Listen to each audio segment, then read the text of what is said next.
Umaga kabayan. Oh, kagandang araw ngayon kabayan.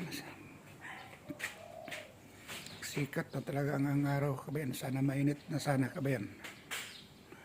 Para maganda ang pag lakad-lakad namin kabayan. Tingnan mo, wala pa rin magising yung mga ano namin, mga kapitbahay namin kabayan. Ha? Yan kabayan. Sana yung mga bata o kabayan. Hindi nagpunta dito kabayan. Kabayan, ang ganda talaga ng araw ngayon kabayan. Mainit talaga kabayan. Yan kabayan, punta doon. Wala pa ako nakita mga bata kabayan. Yan kabayan. Ganda talaga kabayan yung mga ano dito pag mainit kabayan. Yan kabayan. Wala talagang kadagom-dagom dito kabayan.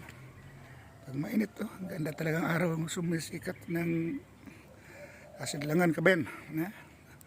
Doon sa kanila kabayan, tinignan ko kung ano, wala, baka tulog pa yung mga bata kabayan. Yan kabayan, wala pa talaga kabayan. Ang iba aga kabayan,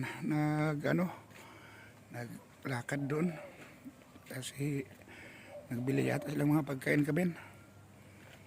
Kabayan. Ito lando ngayon kabayan. At yan kabayan, yung ano ko, inirkilahan ko kabayan, yan.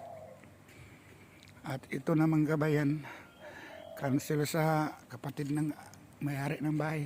Yung inirkilahan ko kabayan. Kabayan. Tahimik talaga dito kabayan sa lando ngayon pag gabing araw kasi yung mga tao nagtrabaho man kabayan. Ako na lang yata ang isa ditong laking natira kabayan kasi mga Bisaya naglaot ng kabayan. Ako standby man kabayan. Kabayan. Ito talaga landong ayang talaga ito kabayan.